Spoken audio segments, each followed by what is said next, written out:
Bonsoir à tous, bienvenue sur Monaco Info pour une nouvelle édition. Voici les titres de ce jeudi 14 novembre. La fête nationale monégasque est le reflet de nombreuses traditions. Illustration ce soir avec la remise de colis de la Croix-Rouge monégasque par le prince Albert II et la princesse Charlène et les premières remises de médailles. Nous avons également assisté aux répétitions de l'interprétation de l'hymne monégasque a cappella avec une cadence de rythme, vous le verrez, bien particulière pour chanter ensemble. Dans ce journal également, la cérémonie des 100 ans de l'AS Monaco Omnisport, célébrée en présence de l'ensemble des sections et du prince Albert II et qui aura sacré les sportifs de l'année. Ce 14 novembre correspond à la journée mondiale du diabète, une maladie qui touche plus de 4 millions de personnes en France. L'occasion de mieux faire connaître cette pathologie, sa prise en charge et surtout les moyens de la prévenir. L'écrivaine Maud Ventura sera notre invitée ce soir. Avec elle, nous parlerons réputation, un thème choisi pour la nouvelle conférence des rencontres philosophiques de Monaco. Et enfin, une démonstration à couper le souffle. Ce matin, le ciel monégasque a été le terrain de jeu de passionnés de wingsuit. Reportage à découvrir à la fin de ce JT. Mais avant de développer ces titres, l'information est tombée dans la matinée. Le Grand Prix de Monaco reste au calendrier de Formule 1 jusqu'en 2031. Une prolongation de 6 saisons qui nous permettra de voir encore les monoplaces rivaliser sur ce mythique circuit citadin, avec tout de même une petite modification. Dès 2026, le Grand Prix en principauté aura lieu le premier week-end de juin et non plus fin mai. Nous reviendrons plus longuement sur cette information dans notre édition de demain. L'actualité, c'est également la fête nationale monégasque. Vous le savez, cette fête du prince est le reflet de plusieurs traditions, qu'elles soient nationales, religieuses ou festives. Elle a également une dimension sociale avec la distribution de colis à certains bénéficiaires de la Croix-Rouge monégasque. Ce jeudi matin, leurs Altesses Sérénissimes, le prince Albert II et la princesse Charlène ont procédé à la remise des colis au siège de la société. Camille Madrid-Taroncher vous en dit plus au micro de Fabien Bonilla. Elle est responsable du service social à la Croix-Rouge monégasque. Au niveau du service social, globalement, on accompagne environ 500 bénéficiaires tout au long de l'année. Là, pour les personnes bénéficiaires à qui on remet des colis, nous avons donc 132 bénéficiaires. Parmi eux, on compte 105 femmes et 27 hommes. Nos colis du coup sont composés en fait d'un assortiment gourmand. Donc nous avons plusieurs douceurs qui sont dedans. Ils sont en fait destinés à être remis à nos bénéficiaires qui sont retraités, résidents à Monaco et qui sont inscrits sur nos listes de remise de colis accompagnés par le service social de la Croix-Rouge monégasque.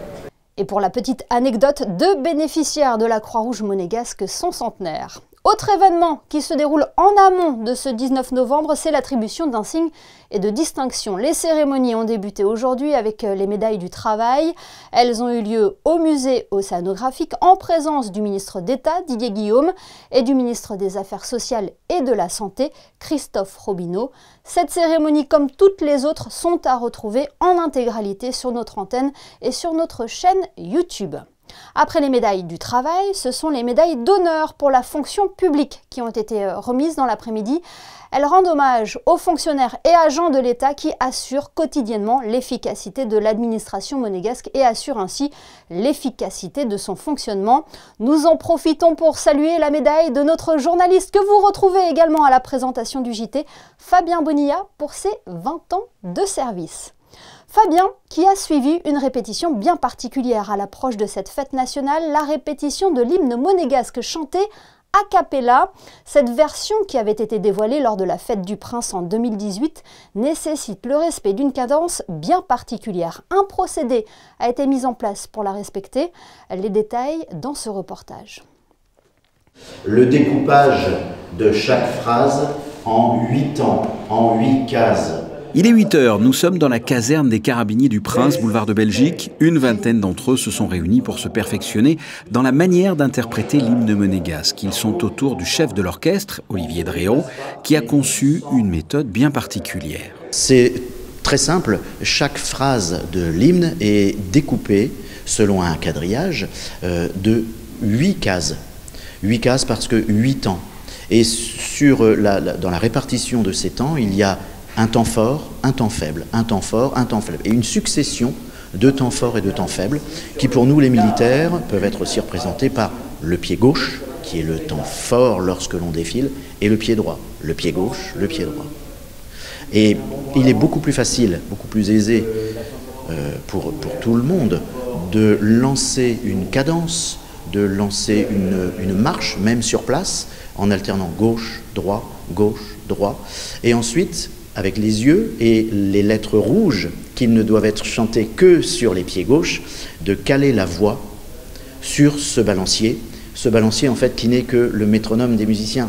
Avec cette méthode basée sur la rythmique, le rendu est encore plus percutant. Le résultat est tout simplement qu'au lieu d'avoir une sorte de prosodie, pas tout à fait synchronisée, c'est un peu vague, un peu flou. Là, au contraire, on est beaucoup plus synchronisé, on chante ensemble, on articule de façon plus intéressante, et les voix ne s'additionnent pas, elles se multiplient.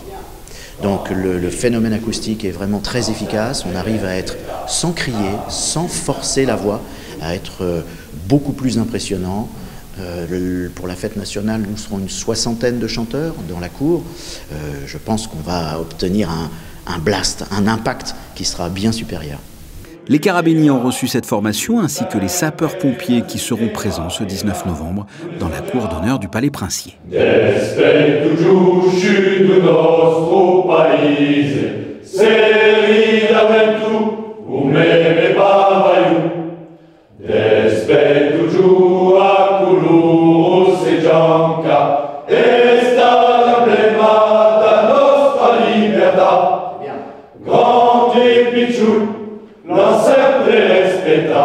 Et pour ne rien manquer de l'ensemble des festivités de la fête nationale monégasque, rendez-vous chaque soir à 19 h sur Monaco Info pour votre JT, mais aussi le mardi 19 novembre pour vivre en direct la fête du Prince sur notre antenne à partir de 9 h 30. Place à présent à une autre cérémonie, celle du centenaire de l'AS Monaco Omnisport, un anniversaire célébré en présence d'une centaine d'athlètes des différentes sections et du Prince Albert II. Plus de détails avec Gaëtan Lebrun et Hugo Comaza. C'est l'événement qui récompense les sportifs ayant fait l'actualité et la fierté de la principauté tout au long de l'année civile. Natation, athlétisme, karaté, les 24 sections de l'AS Monaco Omnisport ont été félicitées. Il y en avait 23 l'an dernier, mais la section padel a été inaugurée hier et vient s'ajouter à la longue liste des sports de l'ASM. Une cérémonie marquée aussi par la passation de pouvoir de Louis Biancheri, qui s'est vu remettre le trophée de président d'honneur pour ses 45 années de bons et loyaux services. Il donne le flambeau à Roland Biancheri, son président adjoint et nouveau président général de l'AS Monaco Omnisport.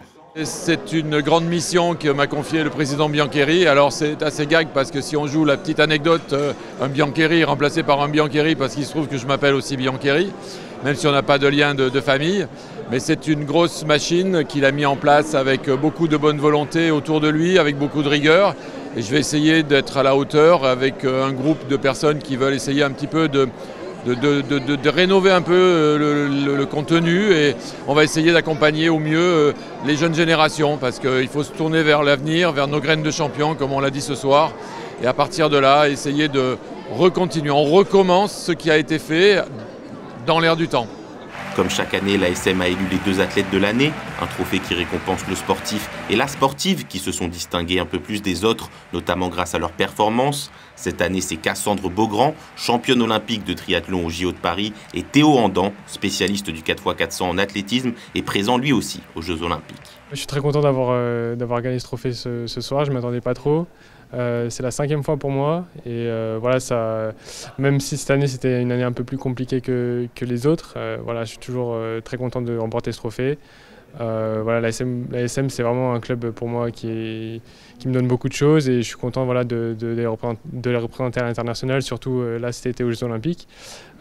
Voilà, je voudrais remercier mon club, la section athlétisme et puis la fondation Flojac qui me soutient depuis maintenant quelques années. Et sans ce soutien, voilà, je ne pourrais pas avoir ce trophée ce soir. C'est vrai que pour moi c'était un honneur, sachant que en plus voilà, j'ai essayé de compter combien d'années ça faisait avec l'AS Monaco, et c'est vrai que j'étais au club d'athlétisme en 2012. Donc voilà, maintenant club de triathlon, et je suis contente d'avoir ce titre d'athlète de l'année. Une cérémonie sur le thème du centenaire qui a félicité les athlètes du présent, les futurs espoirs, mais aussi ceux qui ont fait l'histoire de l'ASM Omnisport, dont notamment le prince souverain qui s'est vu remettre le trophée de légende de l'ASM pour l'ensemble de ses contributions à la fois sur les terrains et en dehors des terrains. Dans le reste de l'actualité, à l'occasion du salon Ever Monaco au Grimaldi Forum, le prince Albert II a participé au 6e European Startup Prize for Mobility, une initiative publique-privée cofondée en 2017 par la présidente de la Commission des Transports et du Tourisme du Parlement européen, avec comme objectif de soutenir et accompagner les meilleurs projets innovants de la mobilité durable dans leur expansion européenne. Ce 14 novembre correspond à la journée mondiale du diabète, l'opportunité de mieux faire connaître cette pathologie, sa prise en charge et surtout les moyens de prévenir cette maladie qui touche plus de 4 millions de personnes en France. À Monaco, une journée de dépistage a été organisée sur le parvis du centre commercial de Fontvieille. Le reportage de Christina Petit-Homel et Camille Caloni. Le diabète est une maladie silencieuse. Le seul moyen de découvrir si la maladie nous touche, c'est grâce à un test sanguin appelé la glycémie capillaire, une méthode instantanée qui permet de mesurer le taux de sucre dans le sang. Je prends une bandelette que je mets dans un appareil de glycémie pour avoir le taux de glycémie de la personne qui est en face de moi.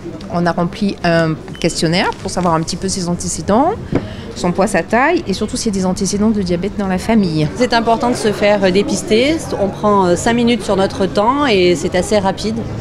Donc ayant des personnes diabétiques dans ma famille, non pas directement, je me suis dit qu'il faut que je le fasse. Ça ne fait pas mal du tout. C'est une micro-piqûre au bout du doigt, on ne sent quasiment rien. Et ça prend au grand maximum 1 minute pour avoir le résultat de sa glycémie, être rassuré, repartir, vaquer à ses occupations sans inquiétude. Cette maladie sournoise, car silencieuse, fait des ravages considérables à travers la planète. Les premiers symptômes pouvant se faire sentir parfois plusieurs années après l'apparition de la maladie. On estime actuellement qu'il y a entre 120 et 140 millions de diabétiques dans le monde. Et ce chiffre pourrait bien doubler d'ici 2025. Les causes, la prédisposition génétique, le surpoids, la sédentarité ou encore l'hypertension artérielle.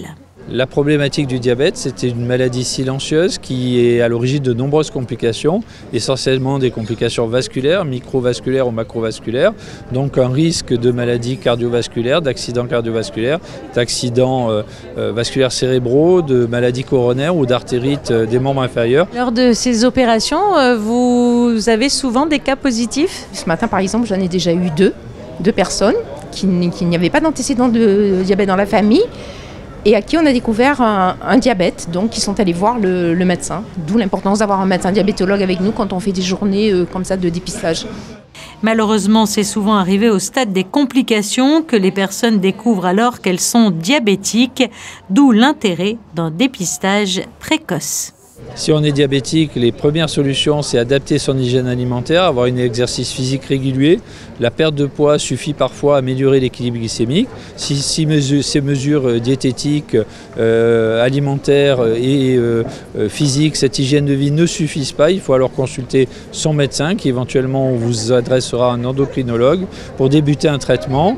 Un traitement qui permettra ainsi d'équilibrer le diabète tout en améliorant son profil glycérique pour anticiper la survenue des complications. Une campagne donc, vous l'aurez compris, essentielle.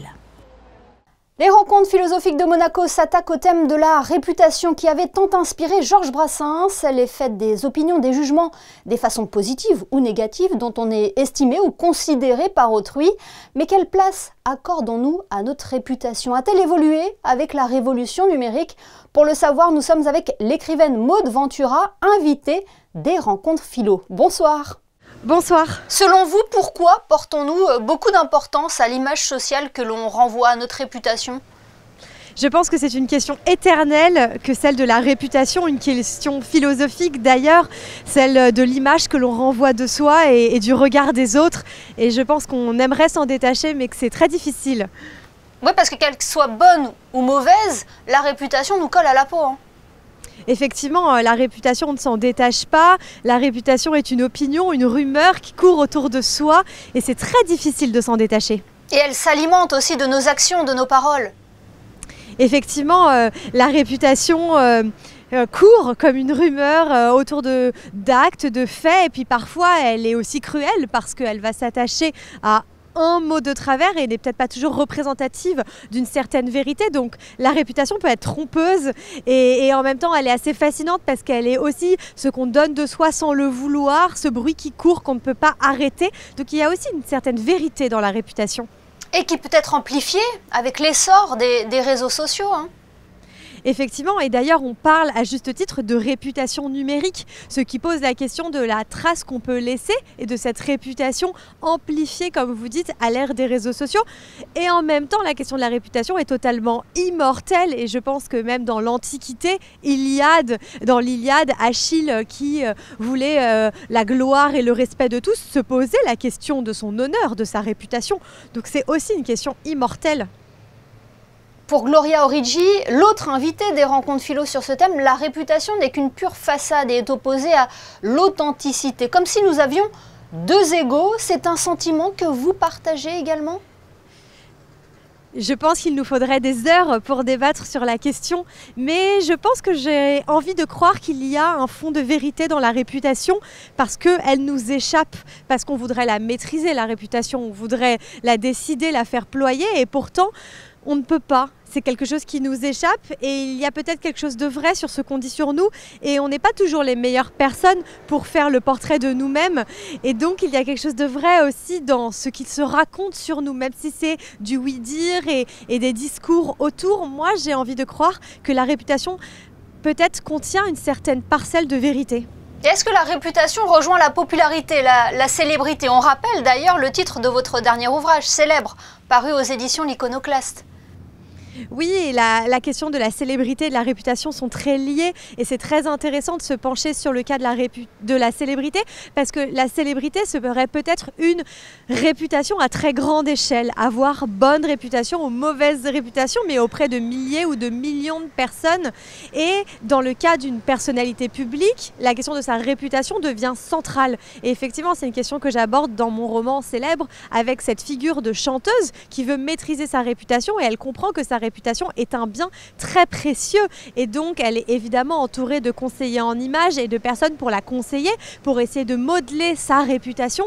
Mais encore une fois, la réputation échappe au contrôle. C'est ce besoin de reconnaissance également ? Oui, je pense qu'on en revient à la question du regard des autres et le besoin de se sentir admiré, applaudi. Dans le cas de mon personnage, elle a besoin de l'applaudissement et donc de l'approbation de millions de personnes. Et c'est ce qui se joue aussi dans la célébrité.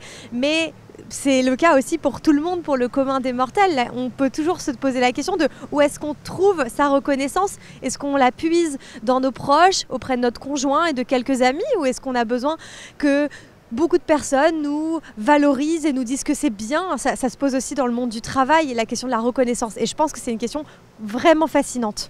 Et c'est une question, comme vous l'avez dit, que l'on prendrait des heures à développer ensemble, mais le temps est compté. Merci beaucoup, Maud Ventura, d'avoir été notre invitée ce soir. On rappelle, vous étiez l'invitée des rencontres philosophiques de Monaco. Merci. Merci. C'est un geste pour la planète où rien ne se perd. La mairie de Monaco a organisé dernièrement son opération Don de plantes au parc Princesse Antoinette. Un rendez-vous qui célébrait sa 5e édition. Christinda Petit-Homel est partie à la rencontre de ceux qui ont la main verte. C'est le changement de saison et les plantes se renouvellent au parc Princesse Antoinette. Près de 200 plantes qui ne sont plus assez jolies pour décorer les jardins du parc, mais qui refleuriront à la saison prochaine, ont donc été offertes au public hier après-midi au sein même du parc. L'objectif, donner une seconde vie à ces plantes semées la saison précédente et déracinées dernièrement. Des arbustes qui ont donc été remis gracieusement à raison d'une personne par végétal et qui enchantent toujours autant les petites mains vertes, l'opération ayant vu le jour en 2022. Alors c'est vraiment dans le cadre de la démarche environnementale de la mairie, donc favoriser l'économie circulaire, réduire les déchets. Et en vérité, c'est donc une personne de Monaco qui est venue me trouver, qui s'est interrogée justement sur ce que devenaient toutes ces plantes qu'on déterrait, donc tant dans les jardins de Monaco que dans les jardins de la mairie. Et du coup, on s'est rendu compte effectivement que c'était un petit peu dommage parce qu'elles étaient vraiment jetées à la poubelle. Et donc on a monté cet événement qui est le don de plantes. Je trouve que c'est extraordinaire. D'abord, les plantes, elles sont toutes belles. Et puis, les remettre comme ça à quelqu'un qui en prendra soin, parce que les gens qui sont là ont fait l'effort vraiment de patienter, c'est parce qu'ils aiment les plantes. Donc, je trouve que c'est formidable. Qu'est-ce que vous avez pris comme plante? Du phormium. C'est un peu difficile d'être très proche des plantes, il y a autre chose, les enfants et tout. Et le phormium, ça nécessite moins de travail qu'une autre plante. Voilà. Bégonia, dipladénia, géranium, sauge, iris, phormium ont donc trouvé preneur. Sur place, les jardiniers n'hésitaient pas à distiller quelques conseils comme pour la plantation ou pour l'arrosage. Depuis la mise en place de ce dispositif anti-gaspillage par la mairie en 2022, ce serait donc plus de 1200 plantes qui auraient été confiées aux bons soins des résidents et qui s'épanouiraient dorénavant dans leur demeure. Une jolie manière d'agir pour le bien de la planète. Grand succès donc pour cette 5e édition du don de plantes. Culture à présent avec les expositions à ne pas manquer en ce moment en Principauté. Coup de projecteur ce soir sur celle proposée à la galerie Moretti Fine Art et une rencontre entre deux artistes, Eva Clinsens et Julian Lennon. Un mélange entre photographie, peinture et sculpture aux univers similaires. L'exposition s'appelle She Said Yes et est visible jusqu'au 6 décembre. Voyez un aperçu dans ce reportage d'Alban Gingembre et Thomas Deus. Les sculptures d'Eva Clinsens se mélangent aux photographies de Julian Lennon. Un dialogue visuel pour célébrer la vie entre sérénité, joie et pureté. There are so many harmonious sort of juxtapositions in their work. He just paints and photographs people in a way that is very unique, and he can capture the soul and essence of people in the same way that Eva does. They have different ways of accessing a very abstract thought and fleeting moment. She Said Yes, c'est aussi un clin d'œil à la série de photos de Julian Lennon dans laquelle on peut voir les quelques moments qui ont précédé le mariage de la princesse Charlène avec le prince Albert II. Pour Eva Clinsens, travailler le marbre est une manière de matérialiser ses émotions. À un moment que je sens que là, il y a quelque chose qui se passe, je mets ça en quelques lignes, je fais des tableaux et de ça après je vais recréer des sculptures mais que je vais réinventer en fait avec mes mains de juste quelques lignes, et c'est tout avec mon intuition. Là c'est bon, pour moi c'est ma façon de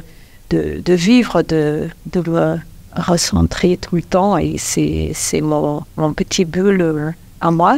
She Said Yes, ce sont tout simplement des œuvres qui disent oui à la vie.